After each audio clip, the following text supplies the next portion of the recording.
Add Jacobson एक railway कर्मचारी 2 cup चाय बनाता है। उसके पास केवल एक टी बैग बचा होता है, इसलिए वह कूड़ेदान से एक और उठाकर अपने सहकर्मी बॉब के लिए इस्तेमाल करता है। बाद में उसे अपनी पत्नी मैरी का फोन आता है, जो उसे घर आने के लिए कहती है, लेकिन वह मना कर देता है। कॉल के बाद वह टिकट काउंटर पर लौट आता है। एक महिला आती है और मैकन हाइट्स के लिए 5 दिन का रिटर्न टिकट मांगती है। एड उसे बताता है कि ऐसा कोई स्टेशन मौजूद नहीं है, लेकिन वह जोर देकर कहती है कि है। तब एड उससे पूछता है कि वह कौन सी ट्रेन लेने वाली है। वह कहती है कि 5:19, 1:19 या 9:19 में से कोई भी। एड बताता है कि ये सभी एल्टन की ट्रेनें हैं और इनमें से कोई भी मैकन हाइट्स पर नहीं रुकती। अचानक वह महिला गायब हो जाती है। बाद में वह बॉब को इस अजीब घटना के बारे में बताता है और उसे लगता है कि उसने पहले भी मैकन हाइट्स का नाम सुना है। घर जाते समय वह अपने घर के बाहर पुलिस की गाड़ी देखता है। उसके बेटे सैम से जुड़ी एक घटना हुई है, जिसमें उसने एक 15 साल की लड़की पर हमला किया है। हालांकि लड़की शिकायत दर्ज नहीं करा रही। पुलिस एड को चेतावनी देती है कि भविष्य में ऐसे व्यवहार को बर्दाश्त नहीं किया जाएगा। बाद में एड सैम से बात करने की कोशिश करता है, लेकिन सैम उसे अंदर नहीं आने देता। एड पूछता है कि क्या उस लड़की ने उसे उकसाया था, लेकिन सैम कुछ नहीं कहता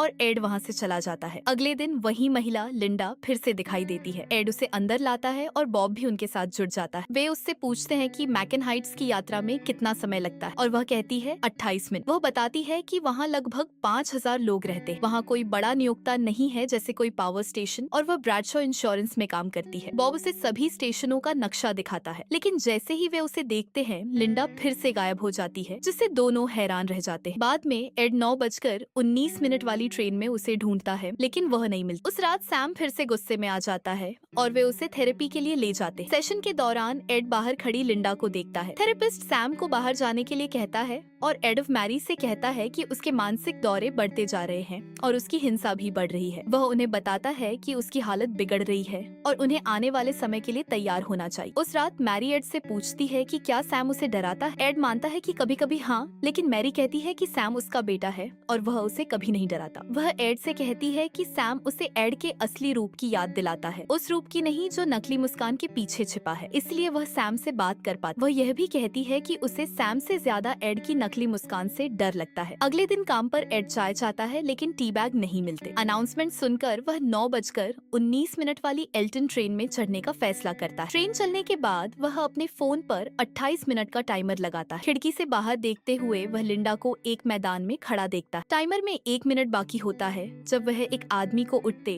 दरवाजे की ओर जाते और चलती ट्रेन से कूदते देखता है। जैसे ही टाइमर खत्म होता है, एड भी ट्रेन से कूद जाता है और देखता है कि कई और लोग भी ऐसा ही कर रहे हैं। वह उन लोगों का पीछा करता है और कुछ देर चलने के बाद एक छोटे से शहर में पहुंचता है। वह एक रेस्टोरेंट में जाता है और चाय ऑर्डर करता है, जहां वेट्रेस उसे चाय के साथ एक स्लाइस एप्पल पाई मुफ्त में देती। बाद में वह शहर में घूमते हुए एक नए सगाई शुदा जोड़े से टकराता है। वह एक बेंच पर बैठकर बच्चों को खेलते हुए देखता है। तभी लिंडा वहां आ जाती है। एड उससे पूछता है कि क्या वह बीमार है और क्या लिंडा उसी बीमारी का एक रूप है, लेकिन लिंडा कहती है कि यह एक नकारात्मक इंसान की सामान्य प्रतिक्रिया है। एड पूछता है कि यह जगह क्या है, क्योंकि मैकन हाइट्स का अस्तित्व नहीं होना चाहिए। लिंडा कहती है कि यह जगह सच में मौजूद है, बस वह इसे मानना नहीं चाहता, क्योंकि यह जगह उसे खुश करती है और वह खुशी का आदी नहीं है। वह बताती है कि उसकी ट्रेन 7:20 पर है। बाद में वह फिर से ट्रेन में चढ़ता है और घर लौटते समय अपनी जेब में सिगरेट का वही पैकेट पाता है जो लिंडा पीती है। घर पहुंचकर वह मैरी को खुश देखता है, जो उसे चूमती है और तरोताजा होने को कहती है। वह ऊपर जाकर अपने बेटे के कमरे में बैठता है और जब मैरी वहां आती है तो बातचीत के दौरान उसे एहसास होता है कि उसका बेटा कभी था ही नहीं। अगले दिन काम पर वह एक ऐसे लड़के को देखता है जो उसके बेटे जैसा दिखता है और उसके पीछे भागता है, लेकिन उसे नहीं ढूंढ पाता। फिर वह एक रिपोर्टर मार्टिन जेनकिंस से संपर्क करता है, जिसने मैकन हाइट्स के विकास पर लिखा था, और उससे एक प्रोजेक्ट के बहाने मिलता है। मार्टिन तुरंत समझ जाती है और उससे पूछती है कि वह कितनी बार उस शहर गया है। वह कहता है एक बार, जिस पर वह हैरान होती है क्योंकि ज्यादातर लोग 8 या 9 बार जाने के बाद उससे संपर्क करते हैं। वह उसे खबरों की कटिंग्स दिखाती, जिनमें एक डेवलपर का जिक्र होता है जिसने इस शहर को बनाने का ठेका जीता था, लेकिन वित्तीय गड़बड़ियों के कारण उससे यह प्रोजेक्ट छीन लिया गया और बाद में उसकी मौत हो गई। वह बताती है कि उसने भी उस शहर में जाने की कोशिश की थी और उसे एक आदर्श जगह के रूप में वर्णित करती है जो वास्तविकता से अछूती है, लेकिन वह वहाँ कभी पहुँच नहीं पाई। एड को क्लिपिंग्स में लिंडा की तस्वीर दिखती है और मार्टिन बताती है कि लिंडा उस डेवलपर की बेटी थी जिसने अपने पिता को प्रोजेक्ट खोने के 2 हफ्ते बाद जंगल में ओवरडोज से मृत पाया था। स्टेशन पर वापस बॉब एड पर गुस्सा होता है क्योंकि वह भीड़ भाड़ के समय चला गया था, लेकिन 8 जाने पर अड़ा रहता है और बॉब के रोकने के बावजूद ट्रेन में चढ़ जाता है। वह फिर से मैकन हाइट्स पहुंचता है और उसी रेस्टोरेंट में जाकर हॉट चॉकलेट और जिंजर केक ऑन ऑर्डर करता है। बाहर निकलते ही वह फिर उसी जोड़े से टकराता है और वही बातचीत दोहराई जाती है। फिर वह बेंच पर बैठकर बच्चों को देखता है। रात में घर लौटते समय उसे लगता है कोई उसका पीछा कर रहा है और एक आवाज उसे पापा कहकर बुलाती है, लेकिन पीछे मुड़ने पर वहाँ कोई नहीं होता। घर पहुंचकर वह मैरी को रोते हुए पाता है, जो कहती है कि वह एक ऐसे बेटे के बारे में सोचती रहती है जो कभी था ही नहीं। एड उसे समझाता है कि वे दोनों ही काफी हैं। बाद में जब मैरी सो जाती है, एड अपने बेटे के कमरे में जाता है,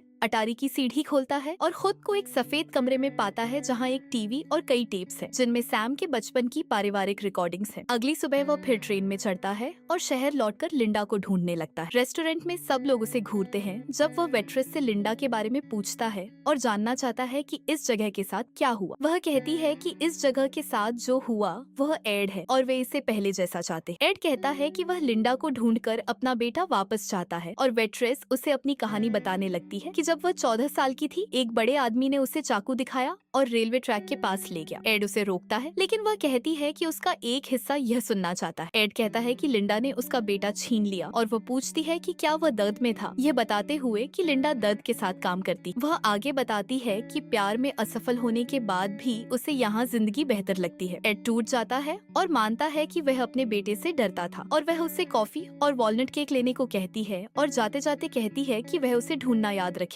बाहर वो फिर उसी जोड़े से टकराता है और वही बातचीत दोहराता है। फिर ब्रैडशॉ इंश्योरेंस बिल्डिंग में जाता है जो उसे उसी सफेद कमरे में ले जाती है। लिंडा वहाँ आती है और कहती है कि उसे याद रहा कि वह कहाँ काम करती है। एड कहता है कि वह दूसरों जैसा नहीं है और सब कुछ पहले जैसा चाहता है। लिंडा एक दीवार के भीतर चलती है जो फर्श में बदल जाती है और एड खुद को एक पार्क में पाता है। वह लिंडा को बेंच के पास देखता है और कहता है कि यहाँ के लोग असली नहीं, यहाँ तक कि वह जोड़ा भी नहीं जिससे वह 3 बार टकराया, और यह जगह उन लोगों के लिए है जो दर्दनाक सच्चाइयों से भाग रहे हैं। वह कहता है कि उसे अपना बेटा वापस चाहिए। लिंडा कहती है कि वह आमतौर पर 3 तर्क देती है: खुद को हुआ नुकसान, दूसरों को हुआ नुकसान और सबसे महत्वपूर्ण उस व्यक्ति को हुआ नुकसान। वह कहती है कि सैम अच्छा बेटा नहीं था और एड अच्छा पिता नहीं था। एड कहता है कि कुछ पल खुशी के भी थे, लेकिन वह कहती है कि वह हमेशा एक दूसरी जिंदगी का सपना देखता था। एड कहता है कि सपना देखना और उसे सच चाहना अलग बात, लेकिन वह कहती है कि सैम की कहानी और खराब होती जाएगी। एड कहता है कि अगर ऐसा है तो वह उस कहानी का हिस्सा बनना चाहता है। वह कहती है कि सैम जेल जाएगा और एड भी बुरे काम करेगा और सुझाव देती है कि वह नया बच्चा गोद ले या पालक बने, लेकिन एड मना कर देता है और अपने बेटे को वापस मांगता है। वह धमकी देता है कि वह बाकी लोगों को सच्चाई बता देगा और वह कहती है कि इससे सब नहीं रुकेंगे, लेकिन एड कहता है कि काफी लोग रुक जाएंगे। लिंडा कहती है कि उसने गलत फैसला लिया है। बाद में ट्रेन का इंतजार करते समय एक आदमी एड से कहता है कि उसने एक बार यहाँ से जाने की कोशिश की थी, लेकिन वह नहीं जा पाया और वह उसे लेकर ईर्ष्या और दया दोनों महसूस करता है। एड उससे पूछता है कि इस जगह ने उसके लिए क्या ठीक किया और वह कहता है कि इसने उसके द्वारा एड के बेटे को पहुंचाए नुकसान को मिटा दिया, जिससे वह खुद को चोट पहुंचाना चाहता था। एड कहता है कि वह सिर्फ अपने बेटे को देखना चाहता है और वह आदमी कहता है कि कुछ लोगों के पास कोई विकल्प नहीं होता और उन्हें सच में इस जगह की जरूरत होती है। ट्रेन आती है, सभी उसमें चढ़ जाते हैं और एपिसोड का अंत एड के घर लौटने और अपने बेटे को किचन में देखने के साथ होता है। चैनल को लाइक और सब्सक्राइब करना न भूलें।